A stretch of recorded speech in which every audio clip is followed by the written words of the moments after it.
Appreciate that. Let's go straight in. All right, ladies and gentlemen, welcome to the JD Photo Podcast. I'm so excited to be finally live streaming this. This is going to be so much fun. We're going to be talking on I can never say variety. I've been doing that in my sleep. How to say variety. Spelling out the syllables.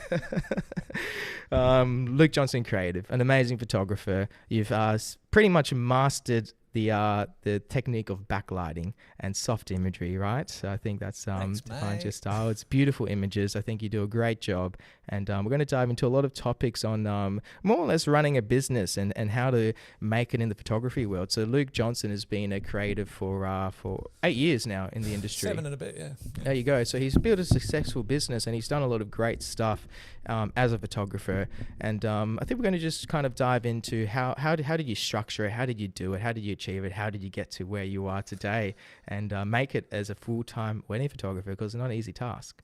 It's quite a stressful life. So introduce yourself, Luke. Cool. Yeah. So hello, everyone who's watching and listening. My name is Luke. I've got a business called Luke Johnson Creative. We do photography and videography. Chat to me. Don't worry about the cameras. Yeah, cool. Yeah. Primarily weddings, as you know, and a little bit of corporate work. Yeah. So how did I get started? How did I get where I am today? First of all, as with anything, you've got to have the desire, the will, the dream to want to do it. When did you start photography? Let's go on your journey. Start? Yeah. Well, what was your journey into the industry? Let's roll all the way back to... When did you first pick up a camera? Well, yeah. Okay. Yeah, I can definitely tell you that one. So if we roll all the way back to 2017. So 2017, I had a big trip to Europe planned, and I thought I was pretty tech savvy. I can... one of those people, you're helping your parents and your grandparents on the laptop. Like, I'm pretty tech savvy, but I didn't know a thing in terms of how to use a camera, how they worked. And yeah, this big Europe trip, we were going to Iceland, Morocco, and I thought it'd be great to have a good camera. So I had a look on Gumtree, found a secondhand Canon 60D, picked it up off Gumtree from what looked like maybe a 15 or 16-year-old chap, and he kindly sold it to me. And I had to ask him there and then, like, there was a couple of lenses with it. How do I actually change the lens? I had no idea. So I went on that trip, took that camera, and took about 10,000 photos on this trip. They're all rubbish, but I had fun with it. I had a good time. And I'd had a few different jobs, been to uni, got myself a degree, but I didn't really have an idea of what I wanted to do with the rest of my life. But on that trip, having used the camera, I was like, I think I'd like to do photography. Because during that process of learning how to use the camera, I watched a lot of Peter McKinnon videos, who you've probably heard of. No, love Peter McKinnon. Yeah. So, and through that, and he's a very successful Canadian photographer and videographer. He runs a YouTube channel, but he also shoots big commercials and things. Very successful guy. Very charismatic guy as well. Many tutorial videos on YouTube. So, and he explained that he got into the industry from first working in a camera shop. Yep. So I having done that trip, got really excited. I was like, I think I want to do this as a career. And then, of course, like you said, like, how do you get started? So Peter McKinnon, with the suggestion there of getting a job in a camera shop, I was like, okay, let's do that. I'm going to get a job in a camera shop, but specifically there was only one in Perth that I was kind of really pining to get the job at. And if I didn't, I actually kind of said to myself, if I don't get the job in this particular camera shop, I don't know if I'll go ahead and do it. Applied for a few different ones with the one in mind that I really wanted, which happened to be camera electronic. Brilliant. Yeah, you got a job there, did you? I wanted the job there. And then a girl who worked there at the time, Nadia, she really bigged me up, and I got the job. Awesome. I got an interview, got the job. I was very fortunate. Really wanted the job there because it was a really professional place. It wasn't like a camera shop geared more towards tourists. I love camera electronics. They really are. They're my favorite. So yeah, and it is geared more towards professionals, and I thought that's going to be, the place where I want to work. So I was thankful to work there for right up to end of 2019. And then through that period of time, just learned so much from other photographers who came in, the store itself, just training me up. Bought my first camera while I was there. And then from there, just ended up going out on my own. I did a few weddings here or there as second and assist, and then one or two on my own. And then just jumped out 2019 on my own. doing it all on my own. There you go. Yeah. What a journey. You know, something amazing being able to do this job as a hobby and then get into the industry that way. I've certainly done that myself. So I fell into photography more or less through the travel aspect as well, where I went to Europe as a young adult and more or less just did photography every day. That's all I did, you know, travel the world, take pictures, backpacking, you know, through grungy hostels with my Canon 5D Mark II and a 50mm 1.8. It was all scratched up and rough, but you know, managed to get some really great pictures, and you just learn the fundamentals of it and kind of enjoy the art. And through my university degree as well, I just had fun with it. But that's how you learn. That's how you become a good photographer. You know, you need to base yourself in that passion, and then that passion leads way to the opportunities to pursue it as a professional as well. And that's definitely something that I resonate really closely with. I think you need that passion to start in this industry, because it's a brutal industry to get into. Let's be honest. It's not for everyone. Like, running a business as a photographer is very difficult. One thing that I always hear that people say is there's enough work for everyone. I don't believe that. I don't know. Do you believe that? Do you think there's enough work for everyone? You know what? I do. Yeah. I do think there is. But it depends, you know, there's not enough work for rubbish photographers and videographers, you know, but there are enough clients out there, and couples, when I say clients, I mean in the commercial world as well, and couples who want good and very good photography and videography. And with that, and the people who have those capabilities, I think there's enough work to go around amongst those people. The difficulty comes is that because there can be quite a low barrier to entry in the industry. And so anyone can set up a Squarespace website in 2 hours, 3 hours. Anyone can go out and buy a camera, and they may not even put up their own pictures. They may or may not. But then it's very hard for both commercial clients and domestic couples to then really separate the wheat from the chaff, like who's actually good, who's experienced. And so that can muddy the waters a little bit. But in terms of people who've got the experience, got the technical know-how, got the ability to, you know, deal well with people and relate with people and be friendly and give a good customer service, I think that pool is much smaller. So it's just about being able to communicate that through social media, through your website. And in that space, I think there is enough work for all of us. But just an opinion, I don't know for sure.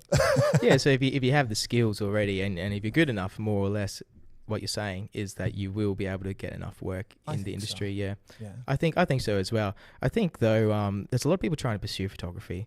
I always get reminded how many people are trying to pursue photography when I venture into the Facebook group world and I start scrolling down. You know, there's a couple and they'll post, "I'm looking for a photographer." And then you go into the comments, it'll be 150 hundreds. And you're like, there's no way all these guys are doing it, because there's not that many couples getting married in Perth. So that puts into perspective a little bit, I think. And I kind of feel like there's a lot of people who try and make it into the industry and they just don't. And I think that's a harsh reality, but I think it's something that I kind of need to call out, because you do need to have that passion.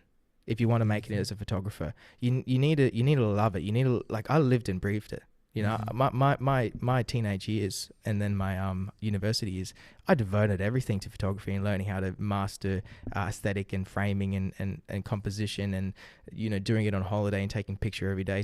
It was fun, but it wasn't easy. You know, I enjoyed it. And to get to that level of being a professional who not only understands how to use a camera and how to use it well, but also how to structure a business and how to communicate with clients and all these things that you said about, you know, positioning yourself in a way where you are able to have a functioning kind of client funnel and a system and a customer service experience that people will purchase. I think that's very difficult to do. And I'm not sure that if you don't have all of those skills, I think it's going to be very difficult to compete. I think it's kind of my point of view. And I don't know if you agree with that or... Yeah, I think, again, it comes down to... Just pull that right up to your face, buddy. Yeah, I think it comes down to how tenacious are you? How much do you really want it? How much are you willing to learn, and how much are you willing to be humble about what you don't know yet, and, you know, willing to do better and learn in that space? I think being humble is a big thing. Yeah. Being open-minded. Yeah. You know, confidence can sell. But if you're confident and can't do the job, it's all going to fall apart.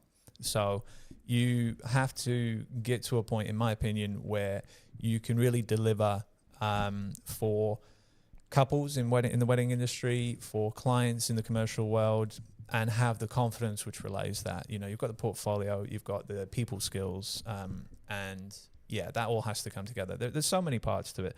No one could do it in 7 days. It takes a long time. But I think it's the same across any industry, any skill set. It's repetition. It's learning as you go along. Going back to your comment of, yes, on Facebook, a bride will be looking for a photographer and you get 150 comments. What they may not initially realize is that a good chunk, and there's nothing wrong with this, but a good chunk of those comments will be weekend warriors, people who pick up the camera at the weekend, who may love doing it and have a passion for it. But there is a difference between someone who shoots 10 or 12 weddings a year and 50, 60 plus weddings a year. And it's not about having an arrogance over that, but as with anything, experience counts for a huge amount. You're going to come face to face with more challenges that you have to then have worked out solutions for. So experience is huge. So yeah, it's there are difficulties with it. You do have to find your feet and find the right work-life balance, and be willing to learn from your colleagues around you, even from other people in the industry online, because I think there's plenty of people out there who talk about that work-life balance thing as well. And yeah, just constantly learn and adapt, do better, and yeah, find that balance. Because if you get burnt out, you're going to get resentful, and your work may suffer. So yeah, I don't want to ramble too much, but no, some it's of my good. thoughts. That's what we want. We want to hear your thoughts, Luke. Yeah, I can ramble for days. A couple of things you said, and I'll ask a couple of questions on both, and see if I can go down the rabbit hole a little bit. The first one is: do you often see photographers who are too overconfident in selling themselves, and perhaps they're selling something that's they shouldn't be selling? Maybe. Well, not being on the seeking end of things, I probably won't see that as much as someone who is looking for a photographer. But sometimes you will at perhaps networking events, or if you in a space or online, you occasionally do see that confidence. Again, confidence with the skill set to back it up is fine, and there's obviously a line between confidence and arrogance. Like someone who's confident in what they do can deliver and is actually great with people in terms of the couples, if it's on a wedding, and colleagues, if other vendors, if you're working together, fantastic. But again, yeah, if you've got all the gear, all the confidence, but no idea, that's when then it can get a little bit difficult. But I think in terms of anyone who, people listening today who are interested in booking photographers or videographers, the key thing is for them to be able to really separate, okay, who's got the experience, and yes, you like the pictures of both of these people, but which one has got more experience? You need to look at the reviews that they've got across Facebook, Google. You need to read up on their profile. How long have they been shooting? Ask them, is this your full-time job? And you can gauge from that, the longer they've been shooting, if it's their full-time job, they're going to have more experience, having overcome more challenges. And check out the reviews, because you don't go through in this industry doing a poor job or winding people up, and those people not saying something about that. You'll find out pretty quick. So I think so. Yeah. I kind of lost my train of thought there, but I had a point that I wanted to bring up. With how much? So you spoke about getting the experience you need to be a proficient wedding photographer. How much experience do you think you actually need? Because in my opinion, it takes years to become a great photographer. Like, I'm not sure how long you felt it took you before you had that skill set that you could actually sell. I know for me, I started photography at 14 years old. I dabbled in it, and then, around 19 years old, started taking it very seriously. I don't think it was until about 23 I was like, I feel like I'm good enough to be able to sell a service now. And then even when I got good enough at photography, it was still learning, how do I be good enough in people skills? And that was the kind of extra layer. How long do you think it should take? Like what should be the barrier to entry here? If we were to say, like, we're going to start like an organization that, it's a degree, and you need a degree to get into photography. What's that barrier to get in your opinion? Well, I think I think, it can apply to most industries that don't have a specific skill set that you need where life and death is involved, like open heart surgery, pilots, those sort of things obviously need a very specific skill set. You can't get a trainee who's been doing it for 2 weeks. Right, guys, let's see if we can get to the Maldives and wish me luck now. So it is a little bit more unstructured in that sense, It's a very unstructured industry. It is. Because like you said, like anyone can get into it. Yeah. And anyone can just start. But the thing that I find really confusing is wedding clients are hard to book, man. You got a lot of warming up to do to book a wedding client. I'm always surprised when people, like we just spoke about before, who, you mentioned you need to check the reviews, you need to check all these things to make sure that they are the photographer that you're trying to book. I'm always surprised to think that, people who might not be who they pretend to be online get booked. Does that make sense? Yeah, I mean, those people exist. There are... I don't know how they do it. I say, teach me. Yeah, well, I've always tried to come from the philosophy of do the best job I can and treat it as if it were if I were on the other side of the page, if it were my wedding. I try and treat the client, shoot it on the day like it was my wedding. And so I can only speak to sort of how I operate in that sense. And from that is where I get my level of confidence. But with that, I know you spoke about sort of becoming a great photographer and how do you get to that stage. Like for me, I certainly have confidence in my ability to do what I do. For good reason. Thank you. But put a lot of time into it, you can tell. Yeah. How images come out. But at the same time, I like to think that I am constantly learning. And I think that's what keeps it fun. Yes, that's the point I wanted to talk about. Is having that open mind. Yeah, constantly learning from, natural evolutions in your own thinking and what you're doing. From those around you, whether it's on the day at an actual job or online, we have got, access to the whole world. So, being willing to try new things. In my mind, for example, during a portrait session, in my mind, I've got a certain number of things which I know work well, and I'll always get those under my belt. But then having a play, trying something new, trying different prompts with couples, and trying different poses. And, it's no secret that on a wedding day, for me, I can, and this is the same for every photographer, you can take between 4,000 and 6,000 photos. You're not sending that many to the client. No. Besides the odd out of focus or blinking shot and that sort of stuff, you're taking a lot where you're finding what works in the space that you're in, because, it's not like you're shooting the same people in the same space with the same weather. You've got so many different variables that you are finding what works in each scene as it changes throughout the day, because there's so many different types of photography, and I don't think you'll ever master it, eh? Well, I think you can get really good at it. If you've done it for 20, 30 years, you're going to get really good at it. You're going to get very good at it. But then there's different facets and different industries, and, become a good wedding photographer, you're a good commercial photographer, or even a good photojournalism.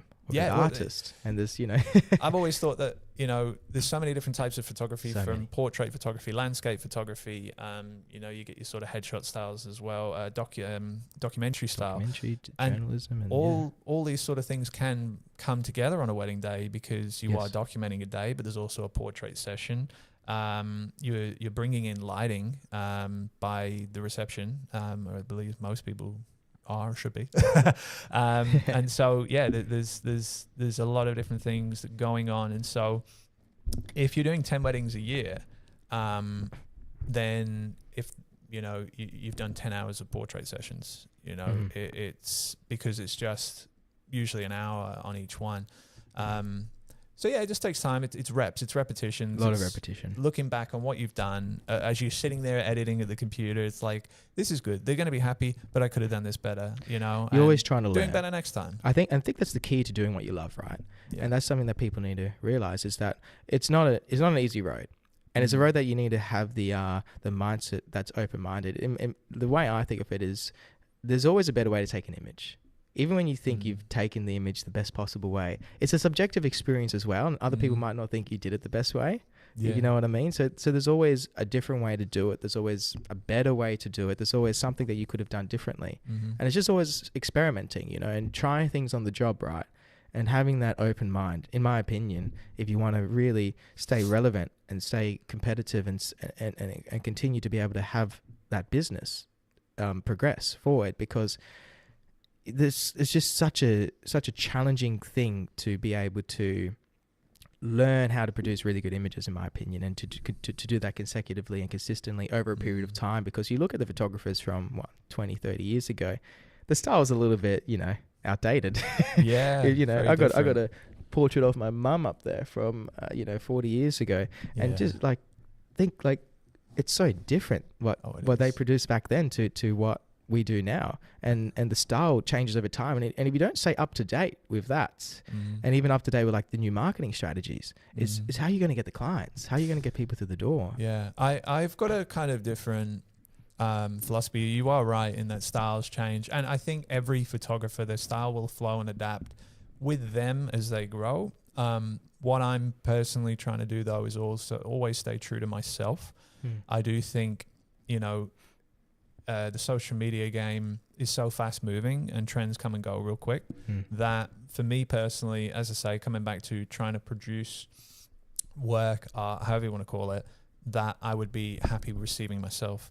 I am trying to create stuff that is timeless, and occasionally I'll throw in a little bit of something different, maybe something that's a bit in vogue, but I always want the core base of what I do to be something that I think is going to look great for years and years to come. Something that's going to be relevant in 20, 30 years as well. Yeah, because I have seen pictures on people's walls, not naming any names, where it is, as we say, subjective, but in my opinion, looks a little dated. It looks like something that might have been popular around the time, whereas I'm trying to keep colors true to what it looks like naturally. When you think about the style 10 years ago, you're thinking about that really over-edited and over-saturated kind of images, when Instagram was first coming out, it was all heavily filtered, and now it's kind of regressing a little bit back to a different kind of style, but I guess you could say it's a bit less edited nowadays, but there's also that kind of filmic style coming, you're right, there's all these trends that kind of web and flow, but I guess what you're saying is you're trying to maintain a consistent style over a period of time, and you're trying to base that in timelessness. And something that is, and with that, things can change a little, but not drastically. Because someone, it's particularly in the wedding industry, they're booking you 12, 18, 24 months out, and you're portraying your portfolio to them as it is at the time. And, it'd be a little bit jarring for them if in 24 months when you actually shoot their wedding that you've completely changed styles, which would be a little unfair to them. But it for me, it's not something that will ever happen. It's a very gradual evolution of what I feel just looks better over time as my eye develops, because I do feel sometimes it's a little douchey to say it's an art form, but it kind of is. I think it's an art form. Photography is definitely is. Because of we live on such a beautiful planet. It's a beautiful world with all these things going on, and the ability to be able to capture moments that really move people is a special thing to be able to do, which again, anyone can do it given enough practice and time, and it'll just take some people a little longer and some people a little less. So, having that consistent look is important. I think it's very important. Yeah. I think the style that you have as a wedding photographer is going to shape everything, right? It shapes where you're going to be going, but like you said, you need to remain consistent over a period of time, because if you present something to a couple and then change when you're coming closer to the wedding and give them something different, they're not going to be happy. Because they're going to be like, we purchased. It was a bit of a risk, because they might be, but they might not be. So that's true. Yeah. I guess So it's a gradual change if you are going to change. Subtle, not too dramatic. You don't want to change too dramatic. Well, and I think it's massive heavy filters on. No, I've never been one for massive heavy filters. I do apply a bit of color grading, but a very subtle amounts. I don't think it's you should heavily grade your images, because it's going to become outdated eventually, because I kind of look back to these kind of images that were produced a while ago, where the kind of film was the style that the photographer had, right, where the film they used was their color grade in a way, but they're all very subtly different. It's not a drastic difference between different film styles. There's still their consistency and that timeless appearance. But going back to having a consistent style, I think when you're a wedding photographer and you're selling a service and you're trying to build a brand, where do you see style fit into that?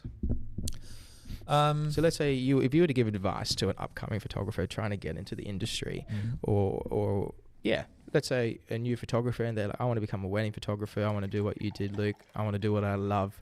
Yeah. How do you see style tie into that or achieving that mission?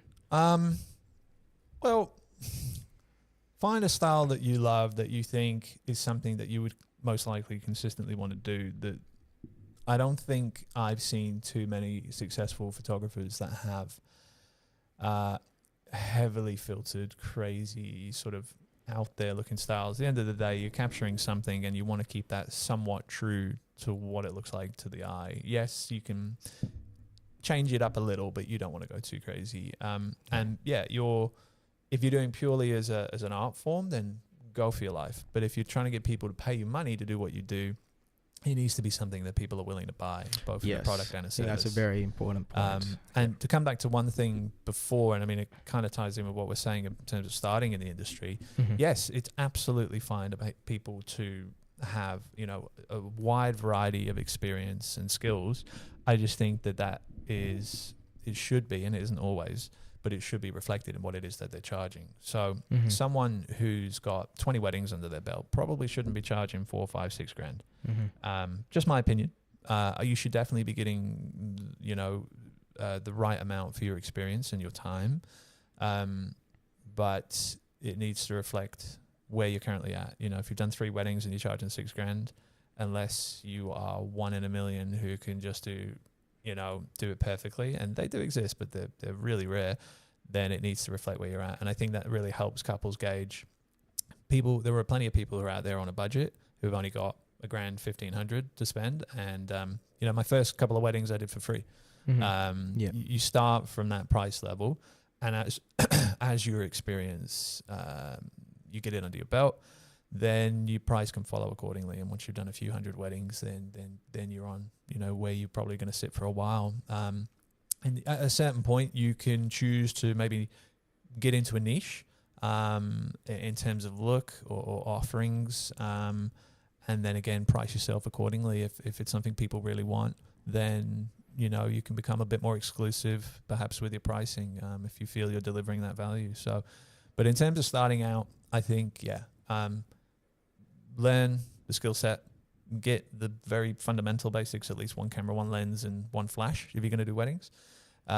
Build it out from there. Doesn't have to be the best gear in the world. You can definitely get mid-range gear and still do a good job. You just have to really know your gear. It's quite surprising actually working, I've never named names, but with some people who've been doing it for a long time and don't know the gear in and out, but they still can do a good job. But it's very advantageous to know all your equipment in and out, so in a pinch you can get the most out of it, but also rectify any problems. So I'm such a gear nerd.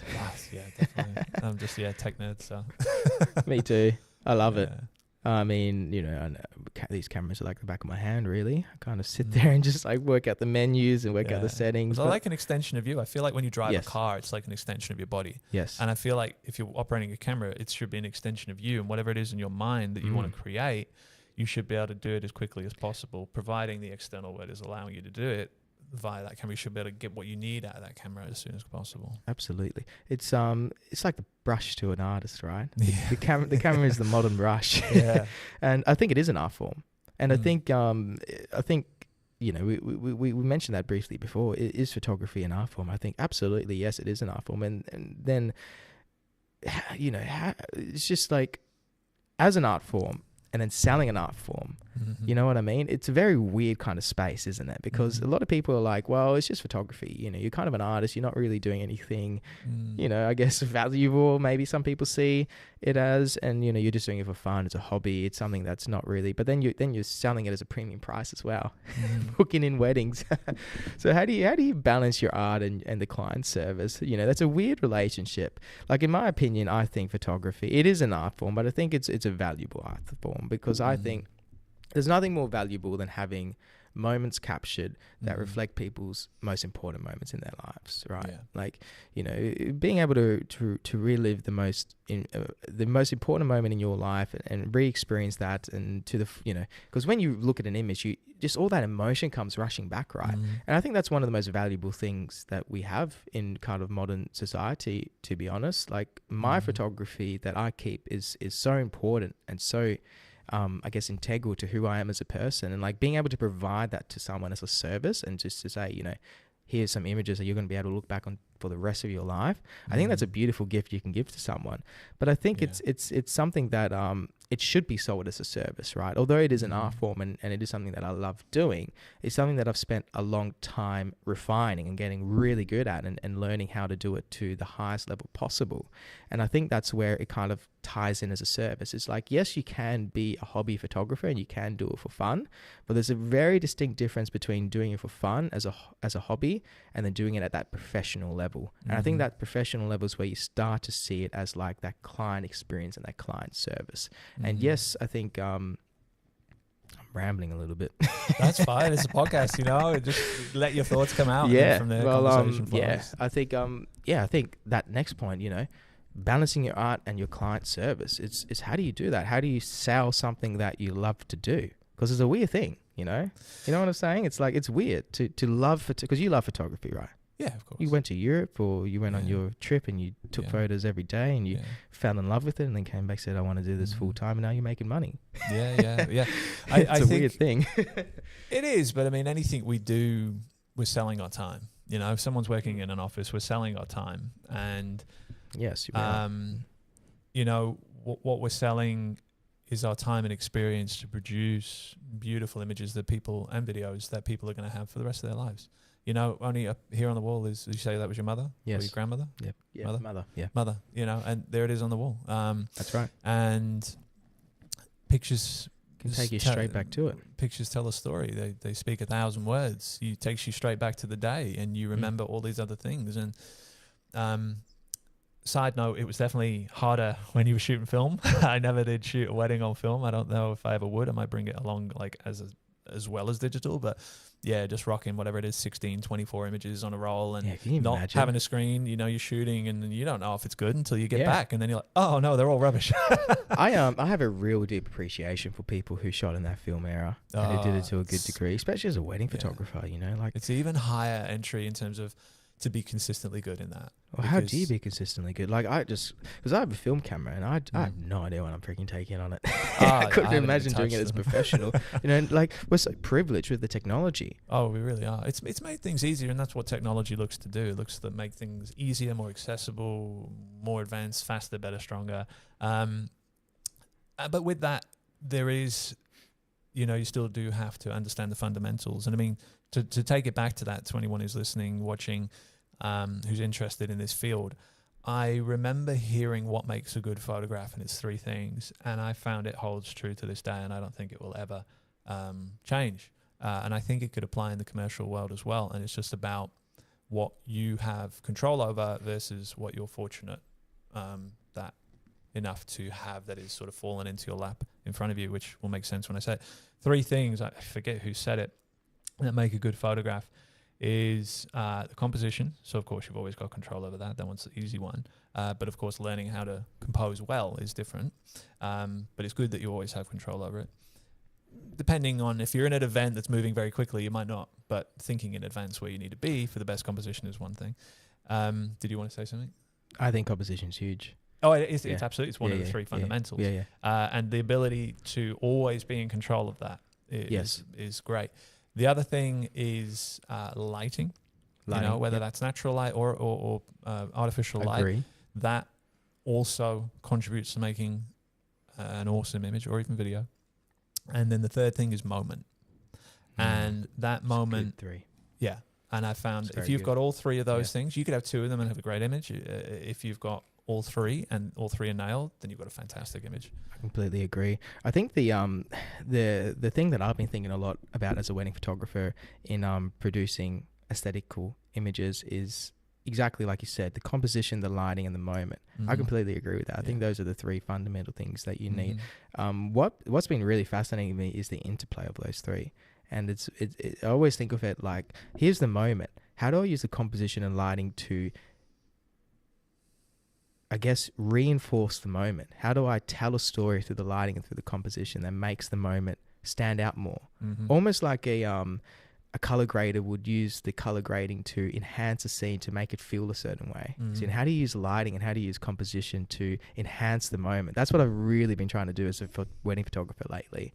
So I don't know if you've ever thought about it that way, but it's been obsessing me. I've been dreaming about it. Look, given that they are the three, in my mind, foundational things that they make absolutely great are, images, then you should absolutely be spending time thinking about all those things. And I think you should be learning the basics and advanced things with them, and then having mastered as best as possible. I mean, you'll always still develop a little bit, but mastering as best as possible those basics. So, for example, in composition, rule of thirds, leading lines, framing, all these sort of things, then you can apply them in these different scenarios and break the rules. Once you learn the rules and learn them well and have done them for quite some time, you can break the rules. That's right. That's a good motto. Break the rules. Yeah, find new things maybe. Not everything has been discovered. No. And the same with lighting. Lighting is actually huge. And lighting's massive. It's. I think lighting's probably more important than composition. But yeah, I would say potentially it's more depth to it. That's for sure. Yep. And it's probably the most sophisticated part of photography. Yeah, it can take years. Yeah, I have not even begun to scratch the surface on lighting. Really, it's like I do a lot with lighting, and with artificial lighting, with natural lighting, with using soft lighting, backlighting, harsh lighting. I've really been experimenting a lot with lighting, and the more I experiment with it, the more I realize I just know nothing about it. Yeah. And it could just go forever. You could just go down a wormhole, and you'll never learn all about lighting. I don't think you can. There's too much to know. There's too much to learn. It comes back talking about people getting into the industry and having overconfidence, things like that. There's the Dunning-Kruger effect. Have you heard of this? No. Dunning-Kruger. I'm pretty sure it's the Dunning-Kruger effect, and they make a graph, and essentially it's people who know very little about an area will have high confidence, and the ones they begin to learn it. So know very little, confidence is super high, and as they learn more and more, it dips and dips and dips into a trough, and then slowly, as you begin to learn more and more, you learn about what you don't know. That's when your confidence comes down, and then as you learn what you should be now knowing, it comes up. Then you get up and you realize, With lighting, there's so much. It takes years to literally see different things with your eye. Like, it took a long time for me to see bounce light. So if you're shooting natural light, you're outdoors, and then you see bounce off a pavement on people, and the different colors. You could be near a wall, and there's natural light, brick wall, or whatever color it is, and that color off that wall, even garments, bounce, and that color ends up filling people, and it gets cast onto them. You can be told this information, but sometimes it can take a long time to actually see it and see it quickly and consistently. It was almost for me, it was a few years ago that I began to see it, and it was almost like a Matrix moment, where he sees the code. I was like, oh wow, I can see. Again, there's more to see and learn and understand, but when I started seeing that, regularly, I was like, wow, okay, yeah. Something that I started to get really into around when I started to shoot with you, Luke, was shooting at dusk and learning how the light in dusk can actually be really used in a way to produce really dynamic images. Because at dusk, when the sun's set, there's still like a direction of lighting, and you might not necessarily see it, but it's understanding that it does create really deep parts that are shadow and really light parts that are quite bright. And even though that the sun is low, it's still kind of casting this this pattern of light over the horizon, and it kind of creates this scene where it falls in a different way. And I spend a lot of time now really shooting in that period, and I'm able to like position my couples and my models in certain ways where they're really standing out, but they're standing out amongst like this really deep depth scene. And that took me a long time to learn. And it took me a long time to realize that even when there isn't much light around, it's still painting the scene. And it's really difficult to see that. And you know, similar to with the color cast, I was shooting in dusk for a long time, but I never really understood that, and I never really saw it.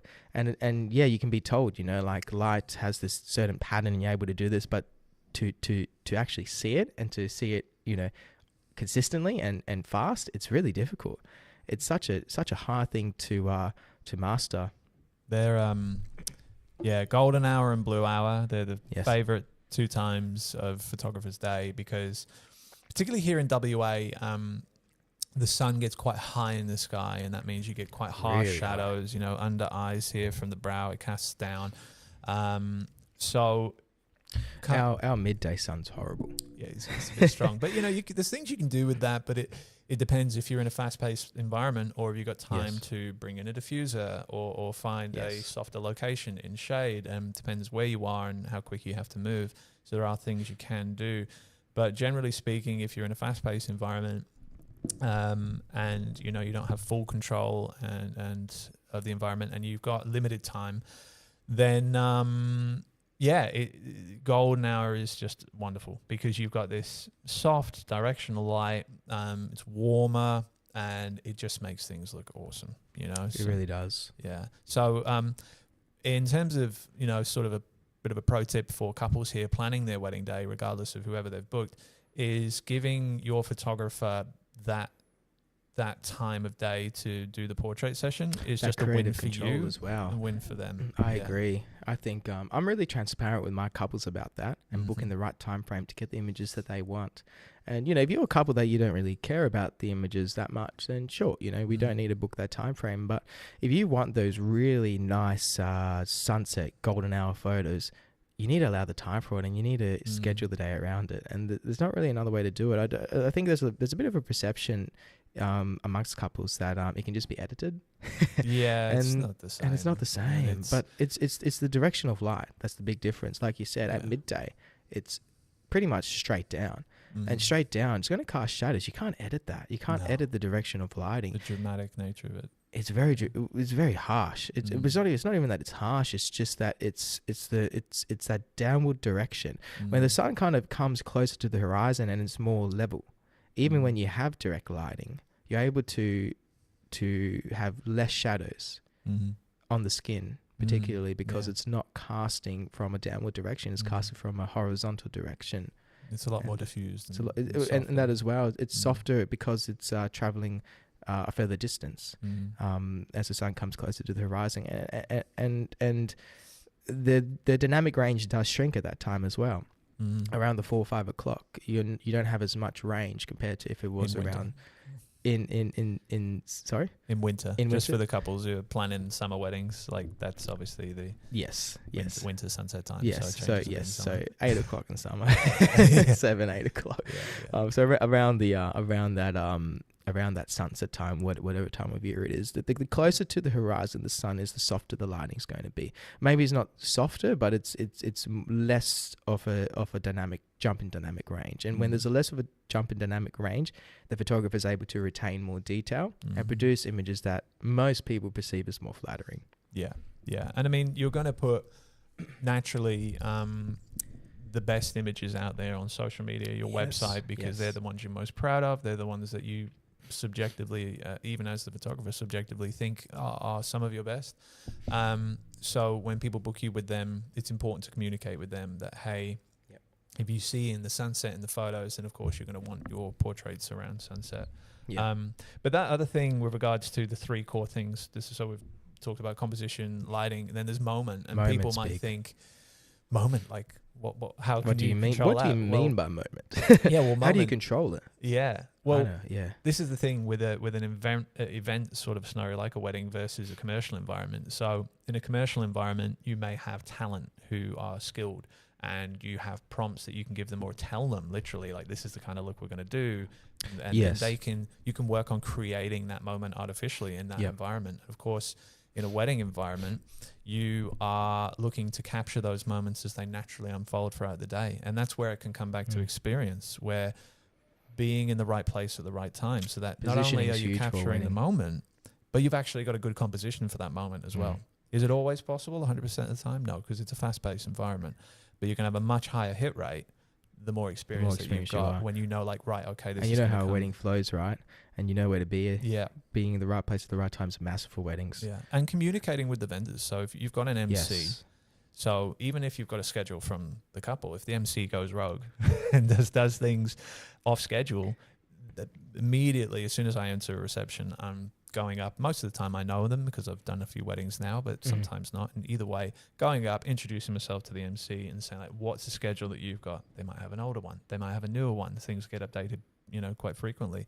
And just staying on the same page and saying, hey, before you announce anything, can you just check I'm actually in the room and haven't run off the wheel or something? Not that I would if I knew something was about to start. That's so important.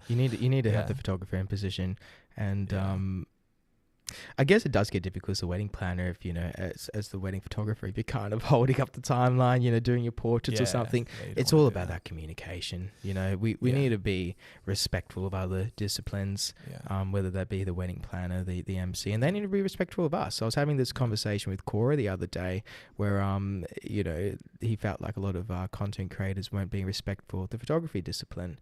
And I think it's a mutual relationship. We need to be respectful of each other. We need to appreciate what each vendor needs, and how we can respect them and provide them what they need. And it all comes back to that communication. You need to be able to communicate with people to be a wedding professional.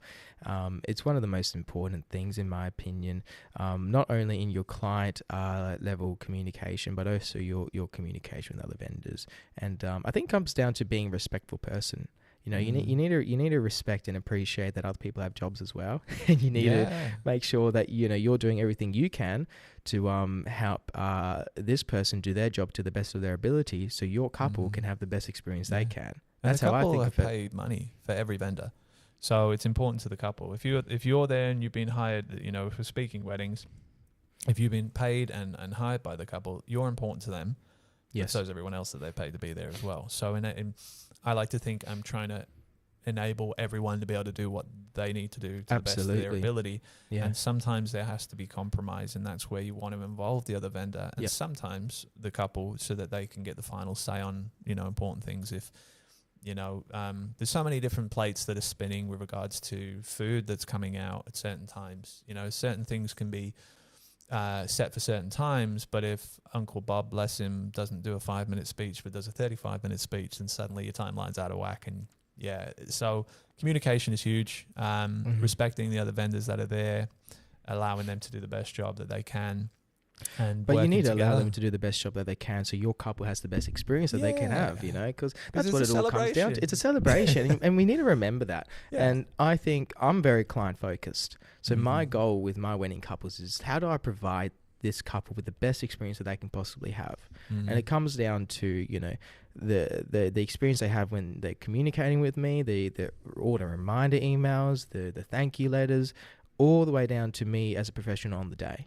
How do I present myself as a professional on the day? And a large part of that is working with other vendors and having that ability to communicate and to liaise with the other professionals on the job and to streamline the day.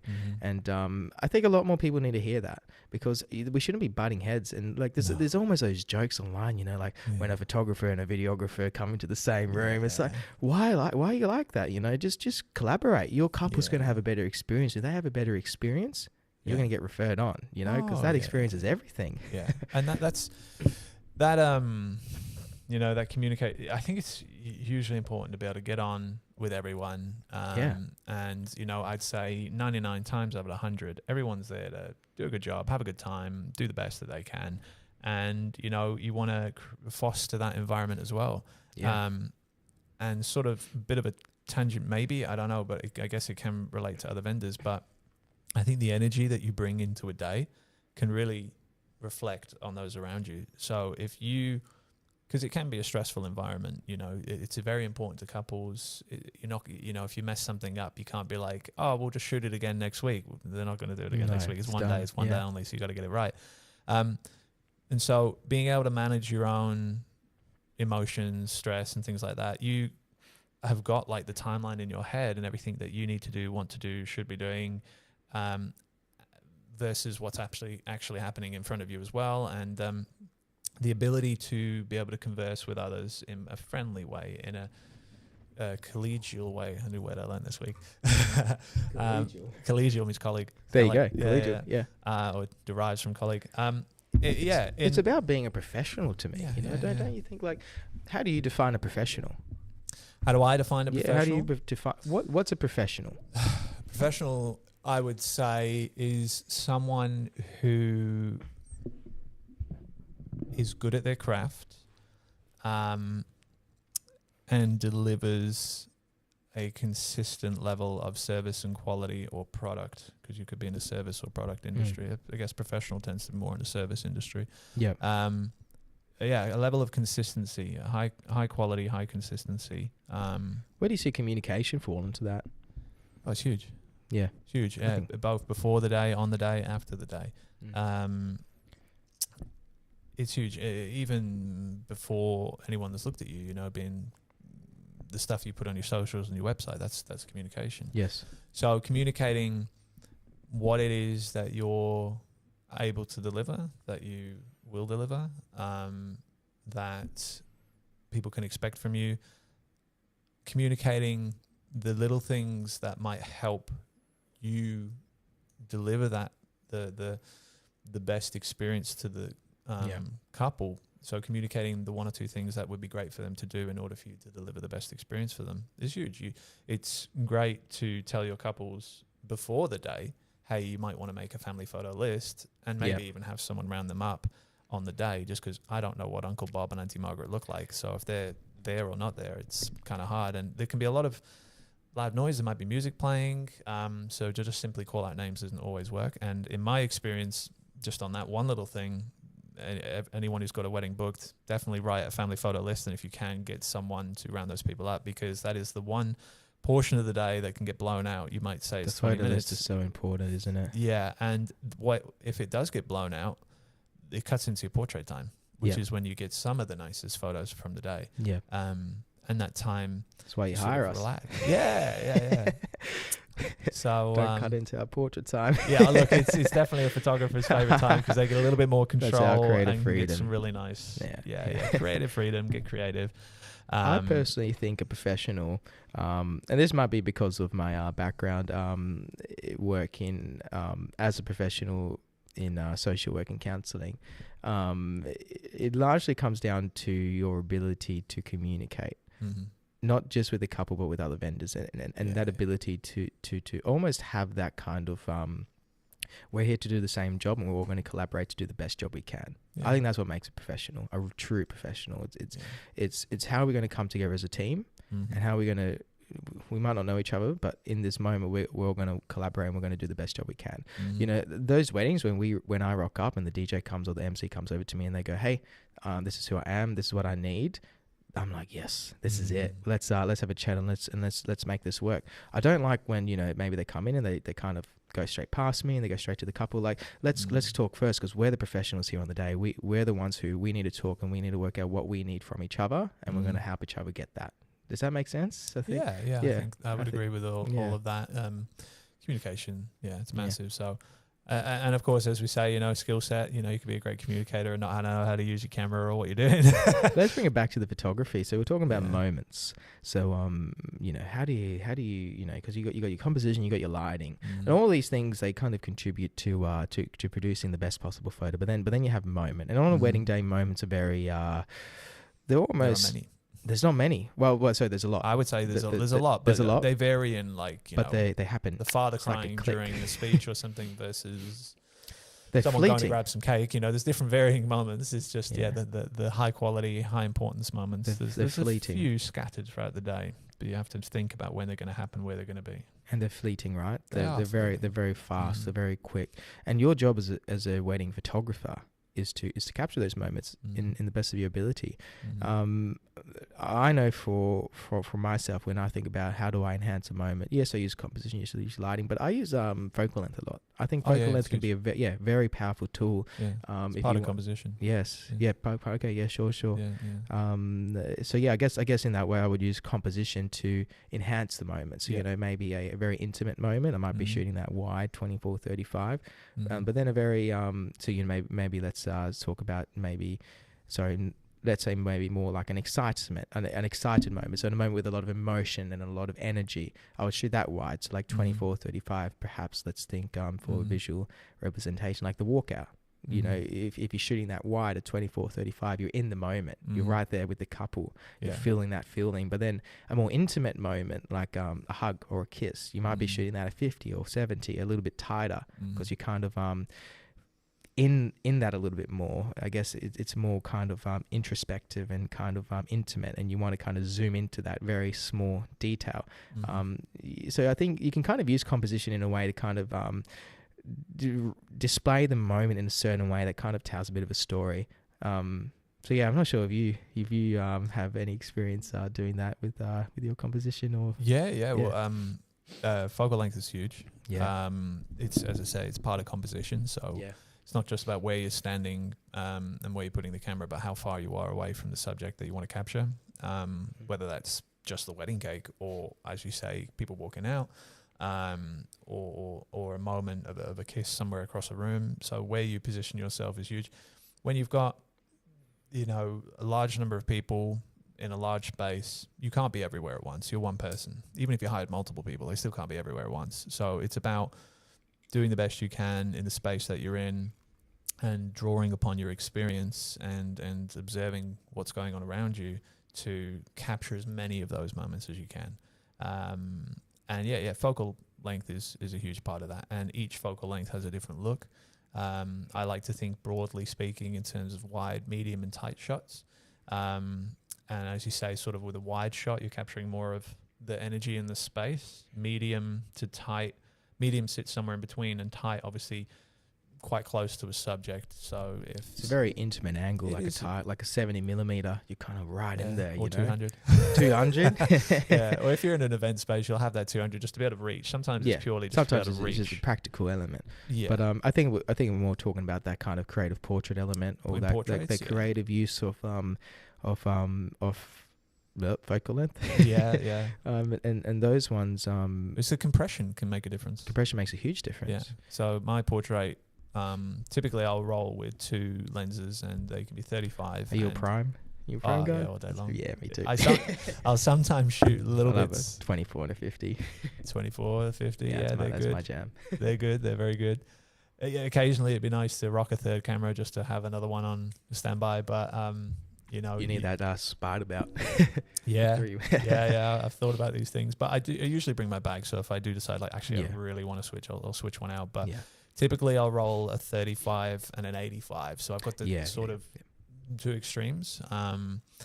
And you get 2 very different looks. You could have the same pose, and one sort of showcases the subject. So the couple, for example, might be their whole, the 2 of them standing up, sharing a kiss, and you see the environment in which they're standing, and then you jump on an 85mm, and you really get that compression of, hey, just look at each other, think about, the first date you went on, or when you proposed, and you just see their eyes light up, and you really focus on just the 2 of them, not the environment. Yeah, it's huge, and it's fun to play with and learn. It is fun to play with. See what the different looks will give you. Yeah, and I think you need to have both, and you need to understand how to use both. But yeah, those focal length photos, or those really deep photos at 85mm, and you're just focusing on the couple and that kind of introspective emotion that they're feeling in the moment. I love those photos. I like to crop them in and give you that, like, really kind of almost like, it's like a cinematic frame, and you kind of like have that and I guess it's a little bit like editorial as well, kind of like out of a magazine. And I love to shoot those out of that mid-range focal length, the 1.4, and it's just playing around with that composition, right? And there's so many things going through your head as a photographer in the moment. I know for me, like, and people are like, are you really thinking about all that? And I'm kind of like, yeah, I am.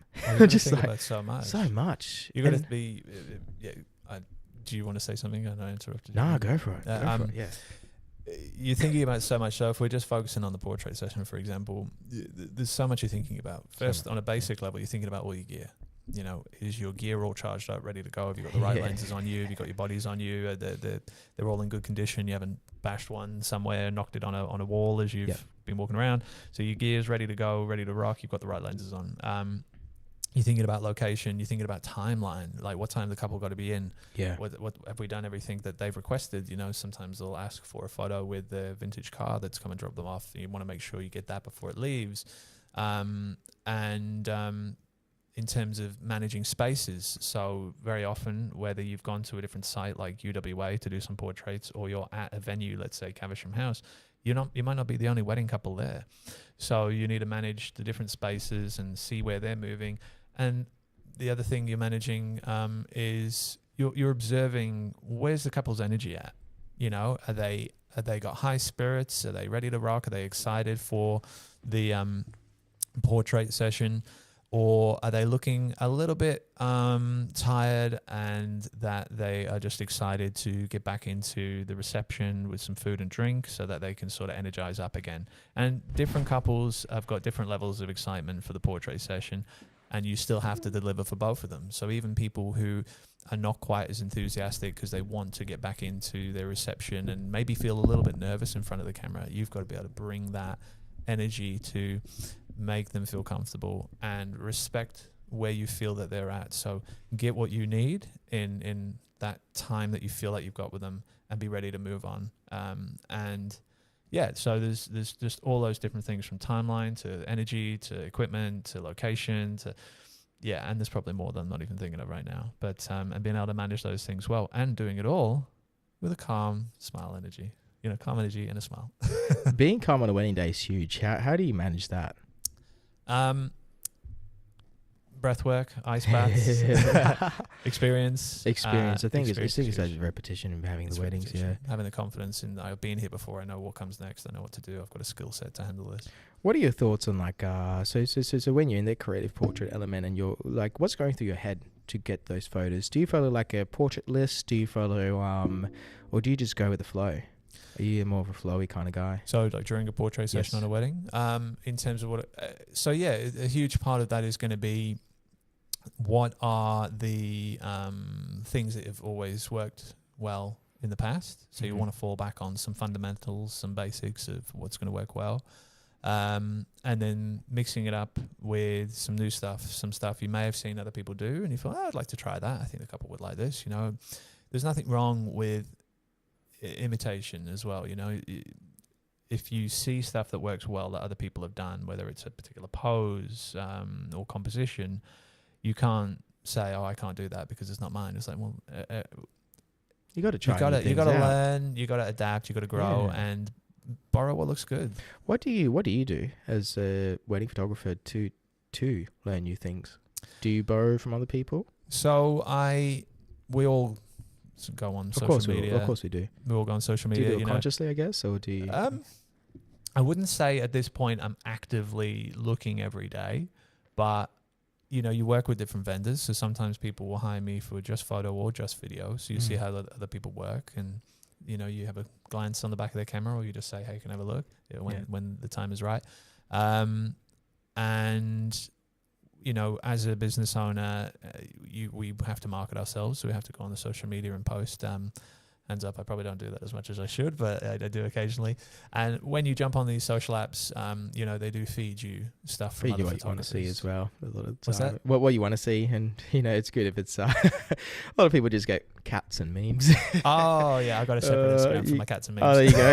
You got two accounts. So my business one is very photo focused. Very so that's what it just feeds me, and so therefore I'll see it. And I guess everything you absorb is going to influence your work in some way. Oh, absolutely. And you know, there's the conscious mind and the subconscious mind, and your subconscious mind is just soaking everything up all the time. So something that you may have seen only briefly and you haven't even registered, suddenly you'll feel inspiration when you're out in the field to do something, and it works out. It works great. It looks fantastic. But little do you know, your brain actually did see that elsewhere. Maybe not always. Maybe you've just come up with it. But we're always soaking these things up. And yeah, don't get me wrong. If I ever felt like I needed to maybe watch a YouTube video and just watch some creators that I like, again, you know, like Peter McKinnon or some other wedding photographers out there. There's a guy called Taylor Jackson, Canadian wedding photographer. He's a bit of a personality, and there's just so many beautiful creators, artists, photographers, and we can all learn and grow from each other. Absolutely. Yeah. It's not like an industry where, for example, comedians, you know, if someone tells a fantastic joke, you can't just rip that joke. That's not kosher. But if you're in a different environment, you're with a different couple, and you take a similar looking photo and the couple are happy, well, you've been paid to be there and paid there to do a good job. Absolutely, I'm going to deliver, you know, stuff that they're happy with. It doesn't bother me if someone else came up with it first, you know. So, yeah, I think we're all. I don't think that should bother us as creatives. I think we should all be borrowing from each other, and we're all kind of evolving and changing. That's the game. That's what we do. We're artists, you know. We're taking tips or tricks or techniques or whatever from each other, and we're progressing over a period of time, and we're always evolving, we're always changing. Yes, we have our core style, I guess, you know, you're very true to yourself and to what you do, and you know, I'm trying to build it in my own style, and you know, carve my own pathway in what I do, and stay true to that. And but you know, I take inspiration from everyone I work with, and I think that's a normal thing to do. I don't think we should be shunned, you know. It's not like you're copying other people. You're not copying other people. You're doing your job. You're being an artist. You're doing what you should do, in my opinion. If it looks good, it looks good. It looks good. It looks good. Your client's happy. Your client's happy. Exactly. Yeah. Exactly. Yeah. If you flip the camera and show them, and you get the "oh my god" from them, you're like, "Yes, this is the reaction I want." Yeah. I love those reactions. Yeah, that's so good. That's always what I'm looking for. How are you feeling? You wanna keep powering through for another 30 minutes? Yeah, could do. Where are we at now? Well, we've been going for quite a while now. Yeah, wherever you're at, I'm happy. No, let's keep going. Yeah. Yeah, I figured I wouldn't be too bad at a podcast because, man, I can ramble sometimes. It's really good. I really enjoy talking and having podcast situations. It's a little bit daunting with the cameras and trying to get this go for the first time, but I think we're there. I think we've done a good job at it. Yeah. I don't even need this really. What's your favorite location to shoot at? In Perth. Favorite location.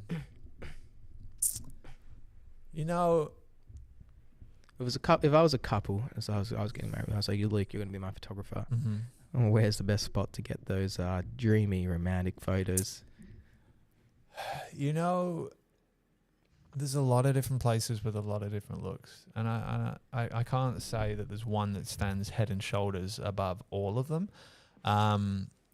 I really like UWA. UWA is amazing. Yeah, it's got a very distinct look here in Western Australia. We don't have a lot of old architecture with that kind of look, so UWA is pretty special in that sense. Yeah. And then I love the natural shots, nature, being in amongst trees and bushes with, again, what makes those things great is shooting at the right time of day with some beautiful light. Yeah. And nature's always beautiful. You know, they say for the best mental health, you want to go out for a walk in nature. And I think that comes through in photographs as well. So composing it right, getting the right moment and getting the right light in nature, it's going to be hard to go wrong. So I have shot a number of times at John Alden Park. It's a bit of a secret squirrel spot in the city there. Right in the city, yep. Yeah. Near the freeway, isn't it? Right. It's kind of under the freeway almost on Mounts Bay Road. So anyone who's got a fairly central wedding, John Alden Park, it's below Kings Park, and it's not too crazy busy. Like on a Saturday, you might come across one or two couples in there with a photographer who are getting some shots in there as well, but a lot of times you might be the only couple. And it's got cute little bridges, lots of water in there. It's got a little waterfall. It's got great big pine trees. So it's a really special spot and great in that it's central. You don't have to go 45 minutes away.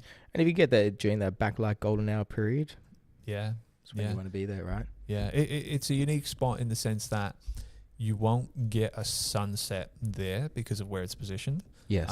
But you can still get some good light around about an hour before sunset. Hour before, yeah. Yeah. I noticed that as well with the places where you have higher trees, or you don't have that clear line of sight to the coast. You do want to be there a little bit early, because I've made that mistake a few times at Hyde Park, where I was like, we got to get there at this certain time to get the best lighting, and the best lighting was actually bit earlier in the day to what I thought it was going to be, where it really lit up the trees, and the light kind of hit the back of the leaves, and if you position with the backlight, you get that beautiful golden kind of green look. It was a lot earlier. I kind of made that mistake early on, where I provided a recommendation. The recommendation was wrong.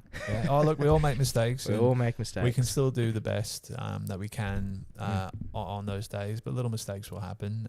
But yeah, it's the sunset is when it's going to go, as you know now, when it goes over the horizon. But where you are, your horizon might be different based on are you in a hill or a valley? Have you got buildings in the way, trees in the way on the horizon? So your sunset could be earlier. It's not going to be later unless you move to a different part of the world, but it could definitely be earlier. So it's always best to get there a little bit earlier if it's really important to you. Have you ever played around with artificial lighting? Are you an artificial lighting kind of guy? Well, I do. Being an event, a wedding is an event, and I know that you bring in artificial light with portraits. Yes. I can think of probably only a handful of times that I would have done that in my career thus far. I really enjoy working with the natural, but yes, there's a lot to... there's a lot you can do bringing in artificial light. And during reception. More reception kind of, How do you light reception?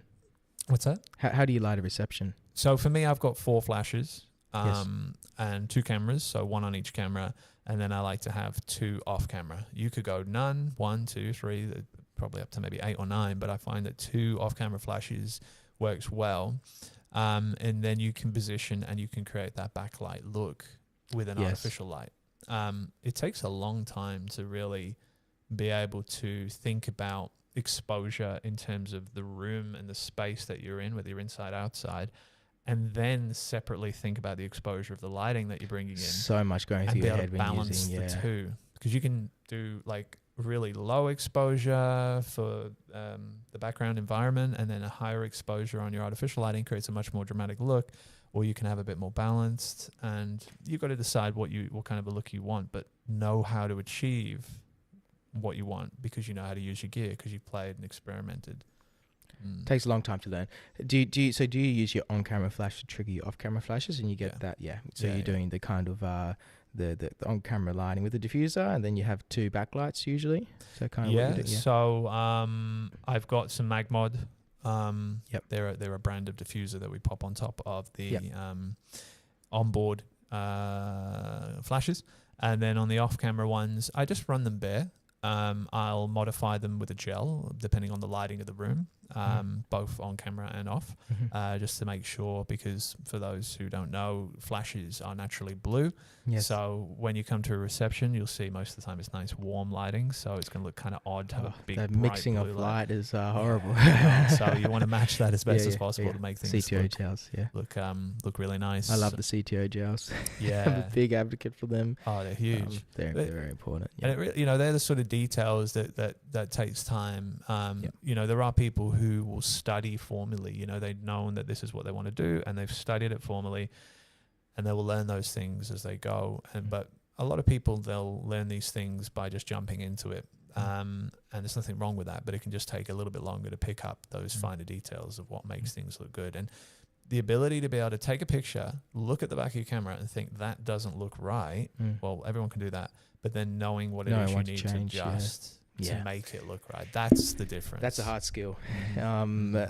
I was in the event space for a long time before I learned about CTO gels, and when I learned it, it was like mind blowing. Oh, yeah. It was what actually got me into CTO gels and understanding how to use gels was videography.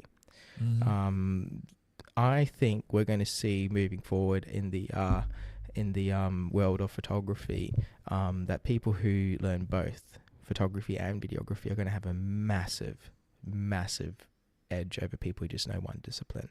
I think the biggest thing for creatives moving forward is being a creative, having multiple skills and multiple disciplines, and learning how to do both to a very high level. Are you a UFC fan? You watch any UFC? I have watched it a little bit.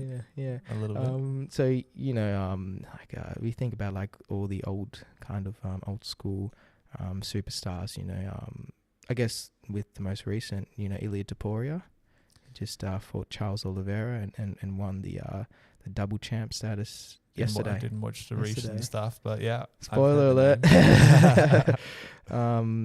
He's a multidisciplinary martial artist. He's so you know, like he knocked out Max Holloway, knocked out Alexander Volkanovski, both masters in the striking discipline. Well, Alexander Volkanovski might, you know, but Ilia Topuria has mastered multiple disciplines: Brazilian Jiu-Jitsu and striking, boxing. And having both of those fundamentals mastered, he's able to become the greatest fighter of all time at the moment. And I think we're going to see a very similar thing in the creative arts, where there are people coming into the industry who are practicing both crafts from a very young age, and you're going to be able to pick up the fundamental skills to a very high degree in both. And I think it kind of challenges what a lot of people are saying, where it's master one thing and become very good at it. I disagree with that. I think you need it, because learning videography taught me so many things about photography that now I do photography to a much higher level, and I never would have learned if I didn't learn video. And that's number one was lighting. How do I use artificial lighting? You know, learning video, you learn about your color temperature and what color temperature to set, because you don't have as much leeway not being able to shoot raw. And then I learned about CTO temperature, and you know, you get your bicolor lights, and then bicolor lights led me to click. My flash is 5500 Kelvin, and I'm shooting in a 3200 Kelvin environment. What are these little plastic things? Magma stuck it on, and I learned. And it was just that little click, and having that mindset of you're creative. We have these hybrid cameras now. We can shoot both, and we can do both, and we can master both skills. You can expand your knowledge so much, and I think it kind of limits people a little bit, saying, I'm just going to be a photographer, and I'm just going to only be a photographer, and I'm going to niche down to be a photographer, because you're missing out on so many fundamental skills that the broader disciplines will teach you. And that's kind of my take on it, because I know a lot of people online, they're kind of like, you need to specialize, you need to highly niche your business. I think we're kind of moving away from that, and I think I'm being taught a lot of lessons, you know, in other kind of areas, like, you know, mixed martial arts, funny enough, where I'm seeing, you know, these new superstars come up, and they haven't just mastered one discipline; they've mastered many disciplines. And they've tied them together, and they're still niche. They're still tied together, and they still create who they are as a person. But there's multiple skills there. Yeah. Oh yeah. I think the more skill sets that you've got, the more, you know, you're going to benefit. As you say, it spreads between fields. One can bring up the other, and as you say, especially in video, it's huge, because it isn't in raw. There isn't as much forgiveness in post-production. So you've really got to dial that in quite a bit. But yeah, they both feed into each other. You still got composition and lighting on the video side of things, and moment, particularly if you're using a gimbal, free roam. They all apply. And in some sense, video is even more unforgiving, because yes, not only is it not raw, unless you've willing to spend a lot of money to make that happen, which is not really feasible for most. But you're doing longer takes. So you don't just take a snap, you know, or multiple snaps and pick your best one. You need a few seconds. And that suddenly, at 25 frames a second, you need hundreds of those in those frames to make a moment, and then you're stitching them all together. So yeah, I mean, when I film a wedding day, I would capture anything between an hour and a half to just over 2 hours on the gimbal, the roaming camera. And that, you know, you're bringing that down to 4 to 8 minutes, you know, to just really give the core highlights of the day. And you know, I could do it for longer, but I'm also trying to keep it punchy. So yes, but yeah, it all feeds back into each other. Everything you learn in video, you remember it when you're on photo. And having done both, and I'm sure you'd agree, I'd say video is a bit harder. because of the aforementioned reasons. So. I actually think photography is harder. You think? Yeah, I do. For different reasons. Reasons. I think like video. The thing with video is there's more of a technical limitation, maybe you can say. So yeah, because you're limited, with the settings you're filming. You really need to think about what bit rate am I going to film in to make this sustainable? Because you can't shoot in RAW, because otherwise you're going to have a 80 terabyte NAS sitting there that costs you thousands of dollars. Yeah, it's not sustainable. You can't do it. I've got one of them, but I need a lot more. So you do need to be more technically sound. But I think, look, I've done a lot of video now.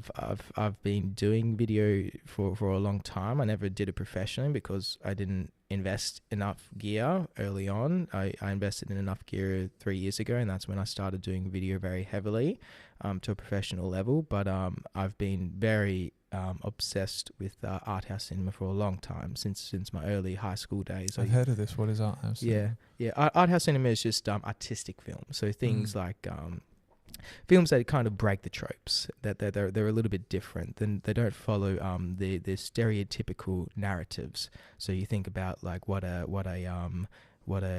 narrative is, a start, middle and end. An art house cinema will challenge that a little bit. It will kind of break the rules, and it will be a little bit more artistic in the approach that it takes. It uses lighting a little bit differently. Things like, have you seen that movie where the guy tattoos himself about his memory? What's it called? Momentum or something like that? I haven't seen it, but I think I know the film. You need to watch Memento? that one. Memento, that's I haven't seen it. Yeah, but give that a watch. So that kind of narrative format. And is that Guy Ritchie? No, not Guy Ritchie. I forget now. It's been I think there's an Australian actor in it. Anyway, since I've seen it. That kind of stuff really gave me a deep appreciation for film, and I was really really in love with film early on. Where was I going with this? Videography as a discipline. I don't think the photography is harder because you really need to pinpoint the moment. Like if you miss the moment in photography, you've missed it. Where video, you kind of have a little bit more leeway because there are more frames. It's a bit of a blessing in disguise. I see what you mean in that regard. You kind of have that flow. You can kind of as long as you keep the movement and you keep things going, you don't need to have that picture perfect moment. I think photography, if you're gonna have an incredible photo, like a breathtaking photo, that frame you're capturing, if you're going to keep that kind of natural feel, you need to nail it on the head. And I think that's underappreciated. I think for videography, the difficulty comes with knowing the technical side of things, with knowing what bit rate to film with what. Am I going to film 420, 422? Am I going to film 8-bit, 10-bit? Am I going to film this in a log profile and all that? How am I going to match the car? Always a log.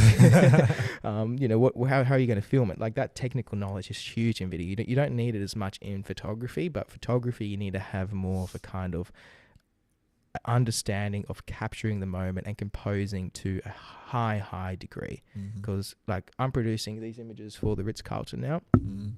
That photography is some of the most detailed images I've ever done in my life. And I'm thinking like, yeah, you can do videos, but like one image, I'm combining like 20 frames together, like video. I think maybe if you're doing like a TVC, yes, you're doing video, but then you're bringing in a whole team, and it's a kind of different practice again. When you've got a team, it definitely, they're there to support that creative vision, so it definitely helps. But absolutely, if you're starting out and you're just on your own, it's And I can see what you're saying. I don't disagree. I do think in a event scenario, it can be a little bit more difficult. For example, just to pick on a photographer, not a specific one, but the professional photographer, as a videographer, if you are trying to capture, say, that particular moment, but the photographer happens to walk in front of you, as a photographer, all you need is a still frame. It's like if someone walks in front of you, it's like, oh, that's annoying, but you can still grab a frame either side of something. Whereas because you need to cut that few seconds together, then you're kind of limited as to cutting before or after. So there's a difficulty on that front. But it's the post-production that it sounds like you're talking about more so, the post-production in video is huge. I think the post-production is more difficult in video than actually filming it. Because there's so much to go through as well, and you have to kind of watch it all. Whereas with a still image, you can kind of go through fairly quickly, especially if you've got 10 or 15 images that look the same. You just pick your favorite, okay, move on to the next bit.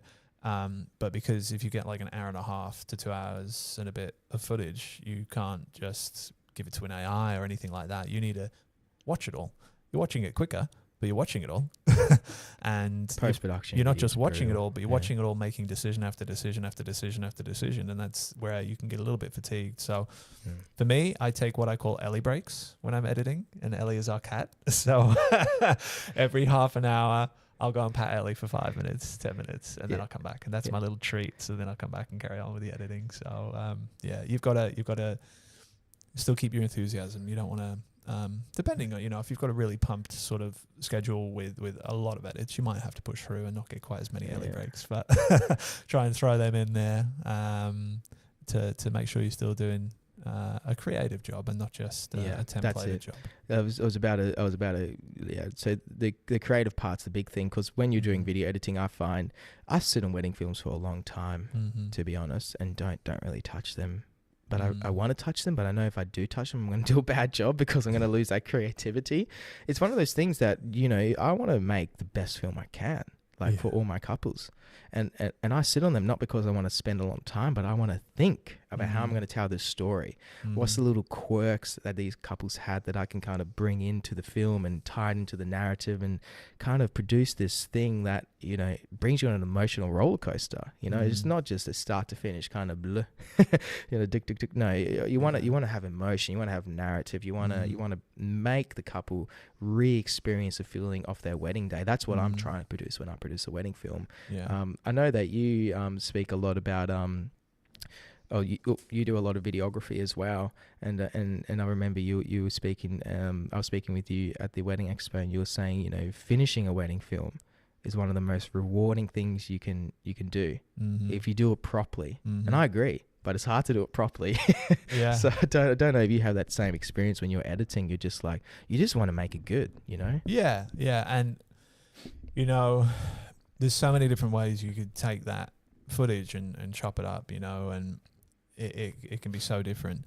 There has to be a level of creativity. There has to be a level of consistency as well, because if you have portrayed a certain look, then people are going to hire you based on that. So you've got to find that balance, and any evolutions that you do, they can't be too dramatic. Otherwise, people will be like, oh, this is not what we thought we were going to get. So you want to find roughly kind of what you think you're going to do for whereas for me, for example, I've played in the past, but what I kind of like to do is keep things chronological. So I'm starting from the beginning of the day. The introduction, I'll show some from the portraits, and then I go into, this is the chronological order, and I have a build up to the ceremony. But there's so many different ways to do it. Even with the color grading, the music choices is huge as well. It takes me so long to pick a music soundtrack. You take so long cutting together something, and then right now you need to find the right music that goes with it. And that can be. Do you start with your soundtrack, or do you put your sound? Okay, see, I use a company online called Epidemic Sound. And they've got lots of good tracks. They're just not the Beyonces or the Bruno Mars. Couples don't understand that. They always ask me, can you put this in? Can you put this in? And can you even use the recording from the day? I'm like, no, it's copyright. You can't put it do in the ceremony video if that's the music they play as they walk down the aisle, but you can't rip that song and then put it into a film. The highlight film. Although an interesting tidbit is you can, because it does cost thousands to do it legitimately. But an interesting tidbit, there's a company here that deals with all the copyright, and they're called APRA, I think they are. They're on the East Coast. They deal with all the music copywriting. As wedding videographers, they do offer a license, which is reasonably cheap, but then you're very limited in what you can do with that. So it kind of reduces the value of that for you, because you can't actually show anyone the video. So there are options out there. So perhaps if you would still need to charge a premium because you can't show this off on your website, your social media, or at an expo. So suddenly it becomes, the value of it goes down for you, because it's like, if you can never show anyone, then then that's quite a different proposition. But it's something I'm looking at. But the license for that is cheaper, but then it would have to change the pricing. So you have to change the pricing, but yeah, it's still a lot. So yeah, I think the post-production part in video is probably one of the most that's where a lot of the skill comes in. Mm-hmm. So I think the videography skills are dispersed, where photography skills are very centralized in the moment. Mm-hmm. That's how I view it. They're both beautiful fields, though. Once you've got over the initial stress, and you've got like that experience under your belt, and you're not able to sleep the night before, which is what happens early on if you really care about what you're doing. Once you've done enough and you're like, right, even if I got zero sleep, I know what I'm doing, I can do this, and that actually then helps you get to sleep. You're gonna have a lot of zero sleep soon. Baby on the way. So running wedding season as well. Yeah, I know. But we've got a good sized house, and wife's already said I needed to kip in another bed, but I'm going to try not to do that. But I think again, coming back to that same statement, like if I had zero sleep, I'd still be able to do what I need to do. Your gear like the back of your hand now.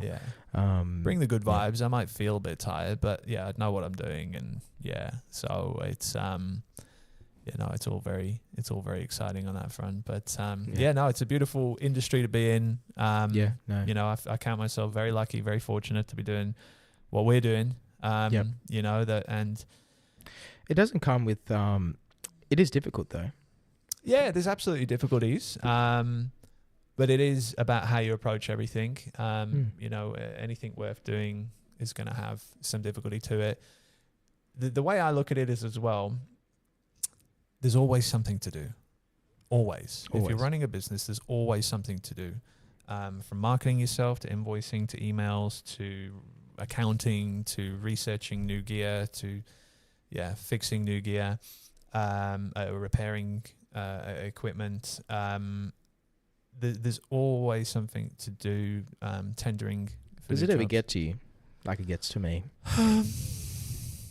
It has its moments. Yeah, you do feel a little overwhelmed sometimes. You go from when you start out shooting, you're shooting 5 to 10 weddings, and then suddenly you're doing, between 40 and 60 plus commercial shoots, plus assisting jobs and everything else that comes along with that, But I count myself, to roll back to when I started October 2019, March 2020, we all know how that went. And so for a good 12 months there, it was quiet on the work front. 2021 picked up. So, but because of that experience, it makes me really appreciate being busy. Because at the end of the day, if I want to refuse work, I can refuse work. With a baby on the way, I probably won't. But if I ever felt like my work was suffering because I was doing too much work, I'd refuse work. But I'm still at that point where I can just about still take on most things that come to me, provided I'm available, of course. So, it can get to you. But again, finding the balance, having the expectations managed with couples and clients, so this is why with my weddings, couples will get their photos in 30 days, videos in 60 days, because it's very fast. It might not take you 30 days to do an edit, but when you've got 10 or 15 other edits before then, and likewise with the videos taking a bit longer, and you've got another 10 or 15 to do of those, plus the photo ones, with those managed expectations, I'm able to keep sanity. And as I say to people who book me now, there's a chance it might go a day or two either side of that. But I'll always say, have some extra prints on me if that happens. So that's really fast. I didn't do my wedding films that fast. How much time do you spend on your wedding films? So a comfortable amount of time would be a week. So like 40 hours. Potentially, yeah. Oh, wow, but again, that's taking it. You're not looking to pump it out real quick. You're not going, it's pretty incredible you can get them done in 60 days then. That's because that's a lot of time in post-production. It is, but that's a very that's with nothing else going on, strictly that would be a comfortable amount of time. But I would say more realistically what happens in the real world is probably about 3 is of intense days. 3 intense days. 3 intense days.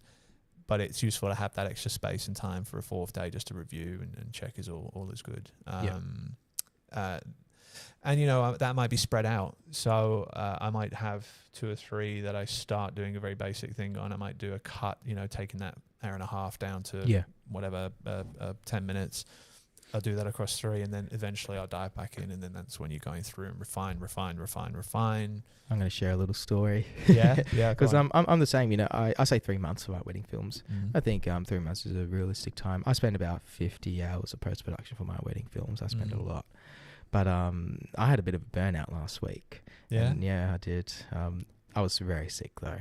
I had coronavirus, and what made me burn out was that expectation. I have a wedding film I'm working on at the moment, and I had the week laid out. I was just on the 3-month mark because I had a really busy period of time, and I got sick and I just could not work. Could not work, man. And not being able to get the wedding film out, I was freaking killing myself, man. I was like, which can make you more sick.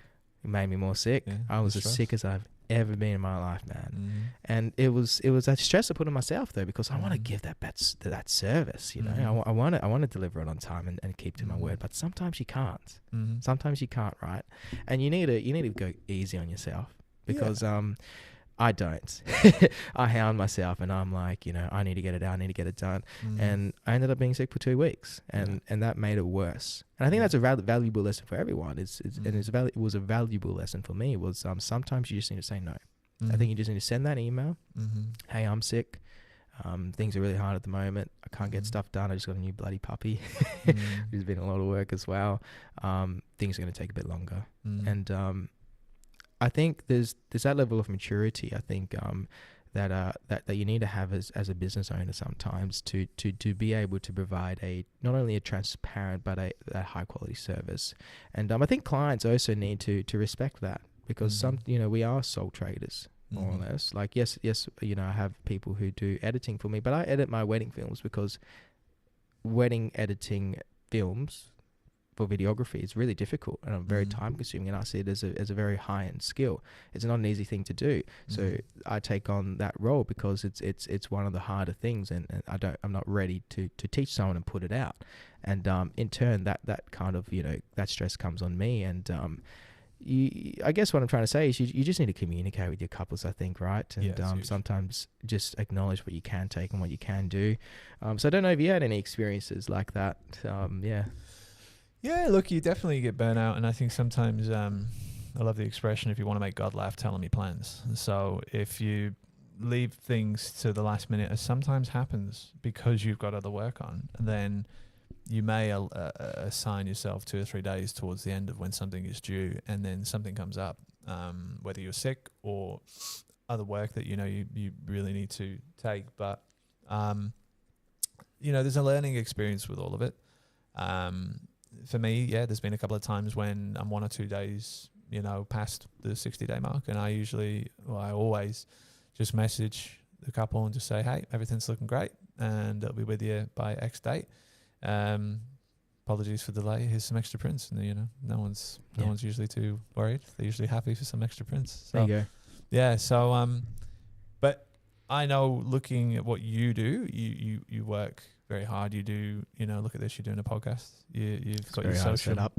What's that? This was very hard to set up, believe it or not. Yeah, this was learning how to use this little thing. I'm still learning. I'm still making mistakes as we're going. Yeah, well, that's so, the best way. Just learn from them and keep going. That's what you're doing. Yeah, and I mean, you know, you're shooting a lot. You shoot weddings, you shoot corporate, you're doing podcasts, you're doing your social media, and there is such a thing as burnout. You can, you know, fatigue your mind, fatigue your body. So balance is key, so that you don't burn out and don't resent what it is that you're doing, because the list, there will always be something on the list. There is always something to do, you know, always, whether it's in the home life, personal life, business life, there's always something to do. And it's about prioritization, what needs to happen first.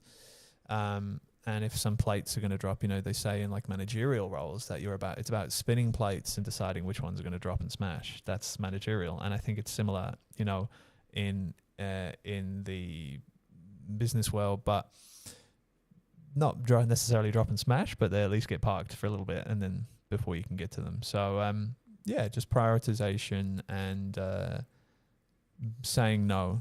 You know, I've had a couple of jobs where I've said, no, I'm busy enough, and, you know, that's just going to put me too much under the pump. It's hard to say no as a business owner, though. you know, and you want to take in all the, because, you know, jobs lead to new jobs and jobs lead to more opportunities, and, you know, you get some big names come through. It's really difficult to just turn around and be like, yeah, I'm not going to take that. Yeah. It can be. It definitely can be. I mean, for me, I'm very fortunate in that, you know, this year is by far my biggest year yet, and I feel very humbled and thankful for that.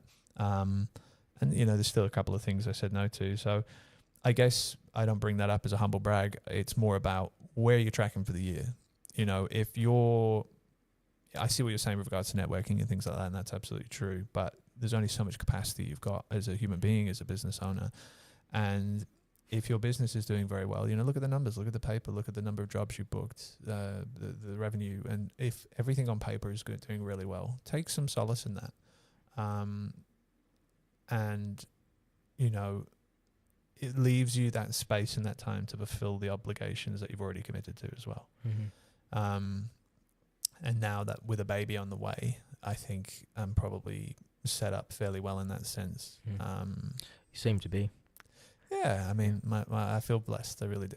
I really do. So, well, you've built a great business, Luke, and you've done great things, and you're going to be a great father. I think. Thanks, mate. Really mean that.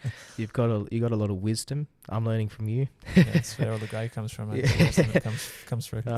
Yeah, look at that beard, everyone. It's a dad beard. Yeah, it is. Next is the dad bod. Working on that. A bit too. You shoot weddings. You're never going to get a dad bod. No, I don't think so. Weddings not too going hard. forward to the gym 4 times a week either. So keep that away. Yeah, weddings are hard work though. I don't think you're freaking running around freaking sweating your bloody armpits all day. Yeah. Hard but rewarding. Hard but rewarding job. But yeah, you've the one thing before we wrap up in the next 5 minutes. The thing that I think you've clearly, I'm going to say, mastered is your self-care.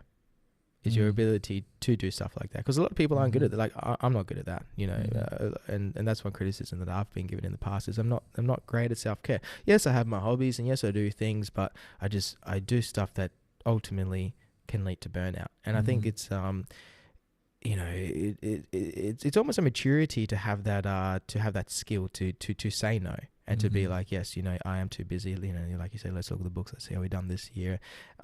People get caught up in that. And I have a guest on that will be talking about burnout soon, where I think he's done something similar to me, where, you know, we just kind of run ourselves into the ground at times, and we do it because we love what we do, and we want to do it to the best degree possible and keep our clients happy, and also expand our businesses, because these are the expectations we set for ourselves. But to what degree?